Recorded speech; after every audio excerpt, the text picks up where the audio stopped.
راہ سلف کیا ہے؟ ہم لوگ اپنے آپ کو سلفی کہتے ہیں تو کیوں کہتے ہیں؟ کیا کوئی یہ فرقہ نہیں ہے؟ کیوں کہتے ہیں سلفی؟ کیا اللہ رب العالمین نے قرآن مجید کے اندر حکم دیا کہ ہم سلفی کہلائیں؟ یا رسول اکرم صلی اللہ علیہ وسلم کی کوئی حدیث ہے کہ ہم سلفی کہلائیں؟ یا پھر صحابہ کے آثار ہے کہ ہم سلفی کہلائیں؟ اصل اس کا معنی کیا ہے، اس کا مطلب کیا ہے کہ یہ سلفی ہے کیا؟ ہر جگہ آپ سن رہے ہوں گے، جو لوگ مدرسے کے فارغین ہیں ان کو بھی سلفی کہا جاتا ہے، جو لوگ صحیح العقیدہ ہیں ان کو بھی سلفی کہا جاتا ہے۔ تو اصل یہ سلفی ہے کیا؟ آپ نیٹ کے اوپر لکھیے، گوگل میں لکھیے سلفی کا معنی کیا ہوتا ہے، سلفی کا منہج کیا ہوتا ہے، سلفی کا مطلب کیا ہوتا ہے۔ جو بھی جملے لکھ دیں، جو لوگ باشعور ہیں، باعقل ہیں، ذی علم ہیں، وہ لوگ اچھی طریقے سے جانتے ہیں سلفی کا معنی۔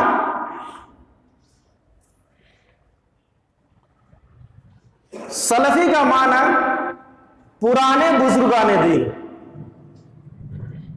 پرانے ہمارے آباء و اجداد، پرانے قرابت دار، یہ سلفی کا معنی ہے۔ لسان العرب ایک کتاب ہے، اسی کتاب کے اندر یہ معنی مذکور ہے، جلد نمبر 9 صفحہ نمبر 159، کہ سلفی کا معنی ہوتا ہے آباء و اجداد کے، قرابت دار کے۔ کن چیزوں میں؟ اب اصطلاحی تعریف سنیے، بہت ہی بہترین تعریف ہے۔ سلفی ان لوگوں کو کہا جاتا ہے جن لوگوں نے رسول اکرم صلی اللہ علیہ وسلم کی صحبت اختیار کی، جن لوگوں کے سامنے وحی الہی نازل ہوئی ہو، جن لوگوں نے وحی الہی کے اوپر خود عمل کیا ہو اور پھر بعد میں اپنے عمل و کردار کے ذریعے سے، اپنے قول و فعل کے ذریعے سے بعد والے لوگوں کو سمجھایا ہو، ان لوگوں کو سلفی کہا جاتا ہے۔ یاد رکھیے معنی جب تک یاد نہیں رہے گا راہ سلف ہم نہیں سمجھ سکتے۔ معنی جب تک یاد نہیں رہے گا ہم خود کو سلفی کہتے ہیں، لیکن ہمارے عمل و کردار میں وہ سلفیت باقی نہیں رہے گی۔ اب بھلا میں آپ سے سوال کرتا ہوں، وہ کون لوگ تھے جن کے سامنے وحی الہی کا نزول ہوا؟ وہ کون لوگ تھے جن لوگوں کو نبی کی صحبت نصیب ہوئی؟ وہ کون لوگ تھے جن کے سامنے قرآن مجید کی تشریح رکھی گئی؟ ہم سب کا جواب کیا ہوگا؟ صحابہ کرام رضوان اللہ علیہم اجمعین۔ اب آئیے اور ایک اسٹیپ نیچے، ابن حجر بوطامی رحمت اللہ علیہ کے پاس۔ ابن حجر بوطامی رحمت اللہ علیہ کہتے ہیں کہ سلفی کسے کہا جائے گا؟ کیا ہر شخص سلفی ہے؟ کیا جو صرف رفع الیدین اور آمین کہہ رہا ہے وہ سب کے سب سلفی ہیں؟ اگر کوئی بندہ رفع الیدین کے ساتھ نماز پڑھ رہا ہے، سینے پہ ہاتھ باندھ رہا ہے، تو کیا وہ سلفی ہو گیا؟ ابن حجر بوطامی رحمت اللہ علیہ کہتے ہیں کہ نہیں، سلفی کسے کہا جائے گا؟ وہ کہتے ہیں ابن حجر بوطامی رحمت اللہ علیہ کہ صحابہ کے قول و فعل اور کردار کو ماننے والا، اس کے اوپر چلنے والا اور اصحاب کرام رضوان اللہ علیہم اجمعین کے نقش قدم کی دعوت دینے والا، اس کو سلفی کہا جائے گا۔ یہ ابن حجر رحمت اللہ علیہ نے ارشاد فرمایا کہ ہر شخص کو سلفی نہیں کہا جائے گا۔ ہم لوگ عام لوگوں کی ذہن میں یہی باتیں ہوتی ہے کہ بھائی رفع الیدین کے ساتھ نماز پڑھا تو وہ سلفی ہوگا، نہیں، ہرگز نہیں ہے۔ لمبی لمبی داڑھی رکھ لے تو سلفی کہلائے گا، نہیں، ہرگز نہیں ہے۔ وہ رومال سعودی والا لٹکا لیے تو سلفی کہلائے گا؟ نہیں، ہرگز ایسی بات نہیں ہے۔ سلفی کسے کہا جائے گا؟ سلفی اول تو سب سے پہلے اصحاب کرام رضوان اللہ علیہم اجمعین کو کہا جائے گا۔ کیوں؟ اس لیے اس کے سامنے اللہ کی وحی کا نزول ہوا، اس کے سامنے نبی صلی اللہ علیہ وسلم نے اللہ کے وحی کی تشریحات کی اور اصحاب کرام نے اس کے اوپر عمل کیا، تو اس لیے ان کو سلفی کہا جاتا ہے۔ اب بعد کے لوگ کیا کریں؟ کیا اپنے آپ کو سلفی کہلائے یا نہ کہلائے؟ کیا اپنے آپ کو کسی جماعت سے جوڑے یا نہ جوڑے؟ میرے بھائیو، یاد رکھیے کہ فرقے بازی الگ ہے، فرقے بازی الگ ہے اور جماعت الگ ہے۔ رسول کی حدیث ہے ید اللہ علی الجماع، اللہ کا ہاتھ جماعت کے اوپر ہے۔ تو جماعت الگ ہے، فرقہ الگ ہے۔ فرقہ کسے کہتے ہیں؟ جماعت کسے کہتے ہیں؟ یاد رکھیے، فرقے کی تعریف سن لیجئے، جو شخص اصل چیز سے ہٹ کر کے، اصل راستے سے ہٹ کر کے کسی غیر راستے کو اختیار کر لے، جو اصل چیز سے ہٹ جائے۔ جماعت کیا ہے؟ جماعت میرے بھائیوں وہی چیز ہے کہ اصحاب کرام رضوان اللہ علیہم اجمعین کے تمام قول و فعل کو اپنانا اور اصحاب کریم رضوان اللہ علیہم اجمعین کے نقش قدم پر چلنا اور انہی تمام چیزوں کے تمام عملوں کی دعوت دینا، یہ اصل سلفیت ہے۔ یاد رکھیے، اب اس کا ماخذ کیا ہے؟ ہم کیسے سمجھیں گے کہ یہی اصل سلفیت ہے؟ آپ کے سامنے میں نے قرآن مجید کی آیت پڑھی ہے، اس آیت کے ضمن میں انشاءاللہ رب العالمین جہاں تک ممکن ہو سکے گا انشاءاللہ حدیث رسول صلی اللہ علیہ وسلم پیش کی جائے گی۔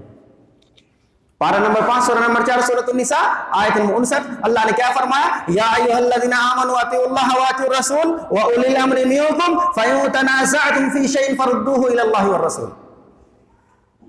اے ایمان والو، اے مسلمانوں، اے کلمہ لا الہ الا اللہ محمد رسول اللہ کے پڑھنے والوں، اللہ کی اطاعت کرو، اللہ کی بات مانو، رسول اکرم صلی اللہ علیہ وسلم کا طریقہ اختیار کرو، اور جو تم میں صاحب وقت ہے، صاحب مسند ہے، تم میں ابھی وقتی طور کے اوپر جو ذمہ داران ہیں، ان ذمہ داروں کی بات مانو۔ ہاں، فَإِن تَنَازَعْتُمْ فِي شَيْءٍ، ذمہ داروں کی بات ماننے میں تم میں سے جو ابھی فی الوقت صاحب مسند ہے، سوسائٹی کا ذمہ دار ہے، مسجد کا ذمہ دار ہے، مدرسے کا ذمہ دار ہے، جماعت کا ذمہ دار ہے، ان لوگوں کی بات ماننے میں آپس میں اگر نزاع ہو جائے، کہیں ایسا ہو جائے، انسان ہے، غلطی ہو سکتی ہے، ذمہ داران کچھ ایسی باتیں کر رہے ہیں جو قرآن و حدیث کے متعلق نہیں ہے، تو پھر کیا کرنا؟ فردوہ الی اللہ والرسول، فوراً اللہ رب العالمین کے کلام کی طرف آ جانا اور رسول اکرم صلی اللہ علیہ وسلم کے فرمان کی طرف آ جانا۔ یہ میں نے آپ کے سامنے آیت پڑھی۔ اب اس آیت کریمہ کے ضمن میں ہم کیسے سمجھیں گے کہ کوئی شخص سلفی ہے؟ وہ راہ کون سا ہے؟ اس کا ماخذ کیا ہے؟ اس حدیث کو محدثین و محققین کی ایک جماعت نے نقل کیا ہے۔ سب سے پہلے امام ابو شیبہ نے اپنی کتاب مصنف نوح ابی شیبہ کے اندر نقل کیا، اسی طریقے سے سنن بہقی میں بھی یہ روایت موجود ہے، اسی طریقے سے امام ابن عبد البر نے جامع الکلام میں اپنی کتاب میں نقل کیا ہے، اسی طریقے سے امام نسائی رحمۃ اللہ علیہ نے اپنی کتاب سنن نسائی کے اندر اس حدیث کو نقل کیا ہے، اور اس کی تحقیق علامہ البانی رحمۃ اللہ علیہ نے صحیح سند کے ساتھ کیا ہے۔ جو تخریج علامہ البانی رحمۃ اللہ علیہ نے کیا ہے اس حدیث کا نمبر ہے 5414، 5414۔ وہ کون سی حدیث ہے؟ وہ حدیث حضرت عمر رضی اللہ تعالیٰ عنہ کی ہے۔ حضرت عمر رضی اللہ تعالیٰ عنہ وقت کے پی ایم ہیں، خلیفہ ہیں، اپنے گورنر کو خط لکھتے ہیں، قاضی شرح کو خط لکھتے ہیں کہ قاضی شرح بھلا بتاؤ، اگر تم کوئی فیصلہ کر رہے ہو اور فیصلہ کرنے میں تم نے اپنا طریقہ اختیار کر لیا تو اس کا نقصان کیا ہوگا. اس لیے قاضی شدہ ان باتوں کی طرف تم دھیان دو کہ کوئی بھی فیصلہ ہو, چھوٹا سے چھوٹا فیصلہ ہو یا بڑا سے بڑا فیصلہ ہو, سنو یہ قاعدے ضرور یاد رکھنا میرے بھائیو. یہی سلفیت کی پہچان ہے اور جو میں بتانے جا رہا ہوں یہی اصل رائے سلف ہے. حضرت عمر رضی اللہ تعالیٰ عنہ نے خط لکھا قاضی شرح کو, اپنے گورنر کو. سنو, کوئی بھی فیصلہ کرنے سے پہلے اس فیصلے کی دلیل سب سے پہلے فَأَخْذِ بِكِتَابِ اللَّهِ, اللہ کی کتاب سے کرنا. کوئی بھی دلیل تلاش نہیں ہو, کوئی بھی مسئلہ تلاش نہ ہو تو فَأَخْذِ بِكِتَابِ اللَّهِ, اللہ کی کتاب کی طرف رجوع کرنا, اللہ کی کتاب سے وہ مسئلہ حل کرنا. وَمَن لَّمْ يَكُنْ, اور اگر اللہ کی کتاب میں وہ مسئلہ موجود نہ ہو پھر کیا کرو گے؟ اب بلا بتائیں کہ ایسا کون سا مسئلہ ہو جو اللہ کی کتاب میں نہیں ہے. عام شخص سوچ سکتا ہے کہ جب اللہ رب العالمین نے قرآن مجید کو ضابطۂ حیات بنا کر کے نازل فرمایا تو وہ کون سا مسئلہ ہے جو اللہ کی کتاب میں نہیں ہے. یاد رکھیے قرآن مجید جو ہے ٹیکسٹ بک ہے, تھیوری بک ہے, وہ لیب نہیں ہے. وہ پریکٹیکلی قرآن مجید کے اندر کوئی چیز موجود نہیں ہے. دلیل میں دیتا ہوں, آپ قرآن مجید کو پلٹیے, پہلا پیج ہے, پہلی سورت, دوسری سورت ہے, بس قرآن مجید کو ہم پڑھتے ہیں. اس سائڈ میں سورۃ الفاتحہ ہے اور اس سائڈ میں سورۃ البقرہ ہے. آپ سورۃ البقرہ میں آ جائیے اور پڑھیے الف لام میم ذالک الکتاب لا ریب فیہ ھدی للمتقین الذین یؤمنون بالغیب ویقیمون الصلاۃ. کہ ایمان والے کون ہیں؟ الذین یؤمنون, جو ایمان لاتے ہیں بالغیب, غیب کی باتوں پر, ویقیمون الصلاۃ, اور نماز قائم کرتے ہیں. دیکھیے کون سی چیز کتاب اللہ کے اندر نہیں ہے. ویقیمون الصلاۃ, یہ پہلے پیج میں قرآن مجید کے اندر ہے, نماز قائم کرتے ہیں. میرے بھائیو, نماز چھوڑنے والوں نماز کو پابندی کے ساتھ پڑھیے, نماز کو قائم کیجیے, ورنہ اگر نماز درست نہیں تو پھر کوئی بھی اعمال آپ کے درست نہیں مانے جائیں گے. اللہ کے رسول صلی اللہ علیہ وسلم نے ارشاد فرمایا جس کی نماز صحیح ہو جائے گی تو ان کے تمام اعمال کو درست کر دیے جائیں گے. اب ایسا نہیں ہے کہ اب اس حدیث کو سننے کے بعد نماز بھی پڑھو, چوری بھی کرو, نماز بھی پڑھو اور ادھر ادھر کے معصیت کے کام بھی کرو. ہرگز نہیں. ان الصلاۃ کانت علی المؤمنین کتابا موقوتا, وہ نماز قابل قبول ہے جو لوگوں کو بے حیائی کے کاموں سے, بری باتوں سے روک دے. بہرحال تو یقیمون الصلاۃ, نماز قائم کیجیے. اب قرآن مجید نے کیا کہا؟ صرف نماز قائم کیجیے. کون سی نماز قائم کی جائے؟ کون سی نماز قائم کی جائے؟ پہلے فجر یا پہلے ظہر؟ کس نماز سے شروعات کی جائے؟ قرآن یہ نہیں بتایا. کتنے رکعت قائم کی جائے؟ قرآن یہ نہیں بتایا. قرآن یہ بتاتا ہے ان الصلاۃ کانت علی المؤمنین کتابا موقوتا. دیکھو نماز جو ہے مقررہ وقت میں فرض کر دی گئی ہے, لیکن وقت یہ نہیں بتایا 12 بجے یا 3 بجے, یہ نہیں بتایا 5 بجے یا 8 بجے. قرآن مجید کے اندر یہ ذکر نہیں ہے. قرآن مجید کے اندر یہ بھی ذکر نہیں ہے. بھلا بتائیے کہ کون سی نماز جو ہے کتنے رکعت پڑھی جائیں گی؟ یہ بھی نہیں ہے. کس نماز میں تشہد ہے یا نہیں ہے؟ یہ نہیں ہے. قرآن مجید نے یہ بھی نہیں بتایا کہ کس طریقے سے نیت باندھی جائے. قرآن مجید نے یہ بھی نہیں بتایا کہ رفع الیدین کرنا ہے یا نہیں کرنا ہے. قاضی شریح کو حضرت عمر رضی اللہ تعالیٰ عنہ کیا تنبیہ کرتے کہ دیکھو کوئی بھی مسئلہ ہو کلام بلاغت کی طرف رجوع کرو جلدی سے, اللہ کے کلام میں تلاشنا ہے. اگر نہ ملے تو کیا کرو گے؟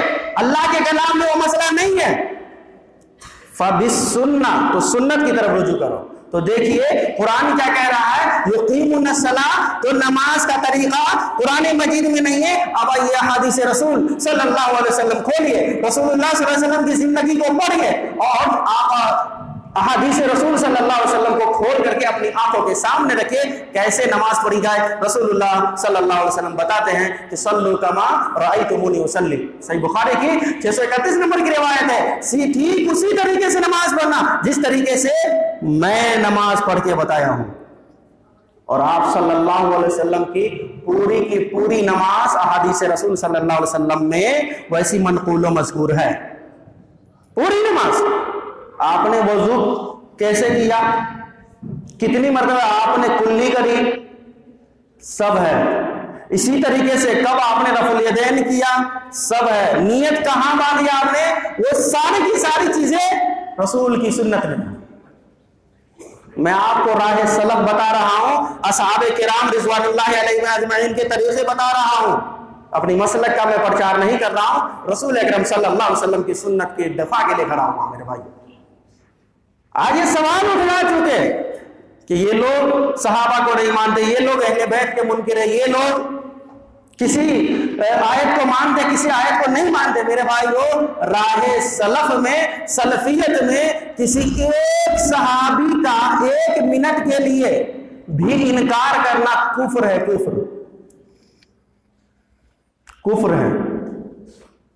چاہے وہ صحابی رسول اکرم صلی اللہ علیہ وسلم سے 10 سیکنڈ کے لیے ہی کیوں نہ ملا ہو بحالت ایمان. یاد رکھیے, تو ہم آپ کو نبی کا طریقہ بتا رہے ہیں, صحابہ کی زندگی بتا رہے ہیں.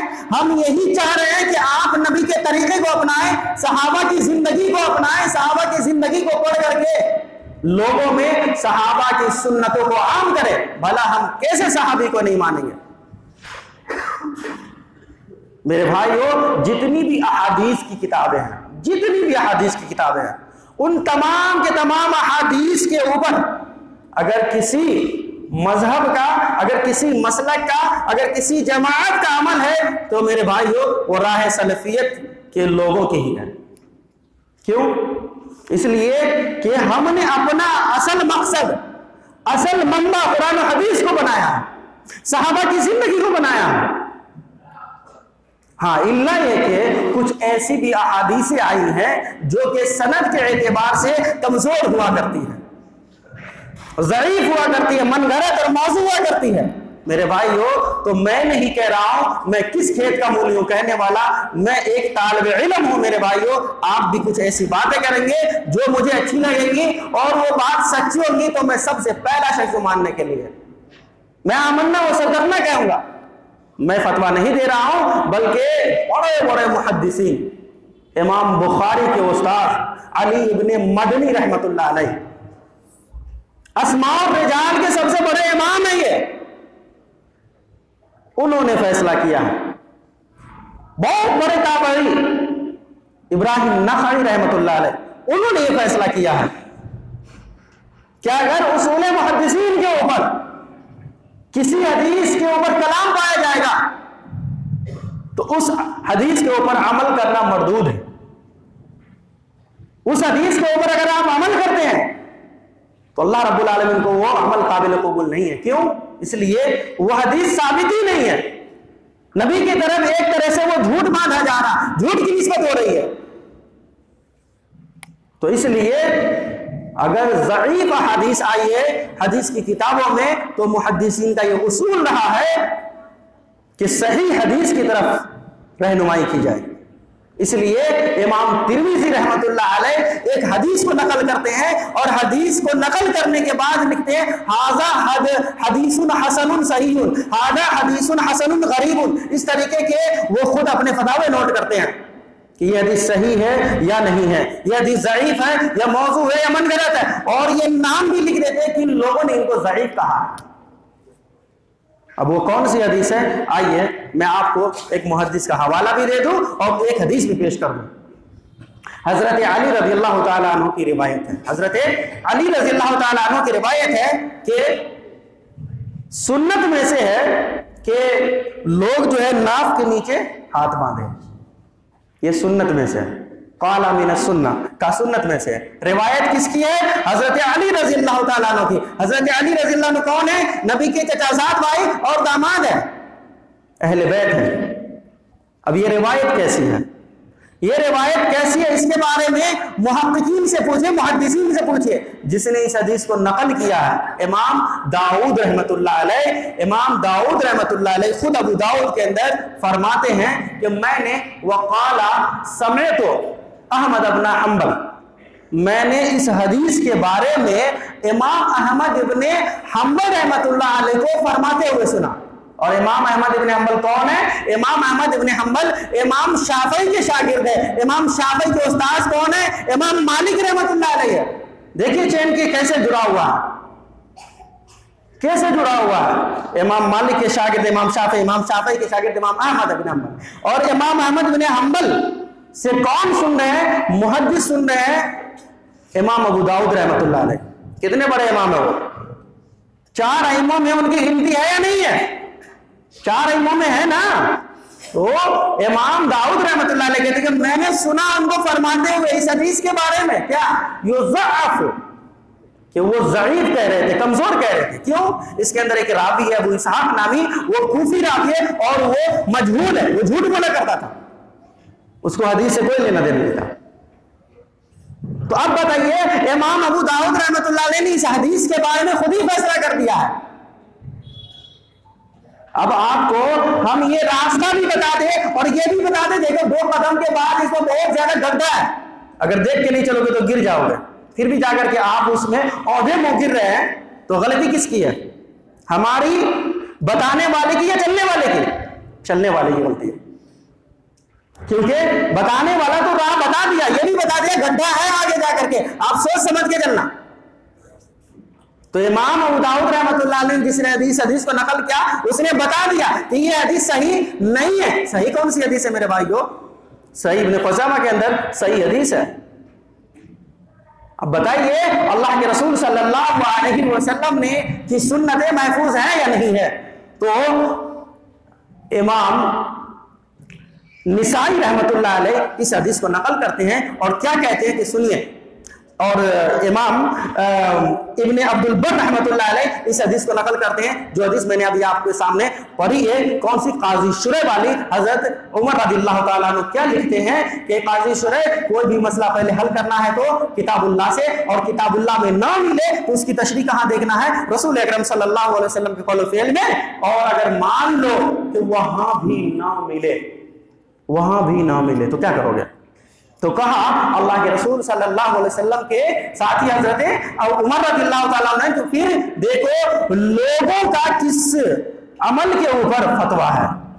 اس وقت کے جو علماء دین ہیں، بڑے بڑے اجلاء ائمہ ہیں، دین کے بڑے بڑے رہنما ہیں، انہوں نے کیا فتویٰ دیا؟ یہ نہیں کہ اپنے مسلک والوں نے، اپنے مسلک کے عالم علماء نے اس کو صحیح کہہ دیا تو صحیح اور غلط کہہ دیا تو غلط. نہیں، پورے امت اسلام نے اس فعل کے بارے میں کیا حکم دیا ہے؟ الاجماع. اجماع میں تلاش کر لینا. اگر مان لیجئے کوئی ایسا مسئلہ ہے جو اجماع سے بھی خالی ہے، مثال کے طور پہ ٹرین گاڑی میں نماز کا مسئلہ، ریل گاڑی میں نماز کا مسئلہ، یہ اجماع میں کہاں ملے گا آپ کو؟ یہ خیر القرون کے زمانے میں ٹرین کا ایجاد ہی نہیں ہوا تھا، تو کیسے ملے گا آپ کو؟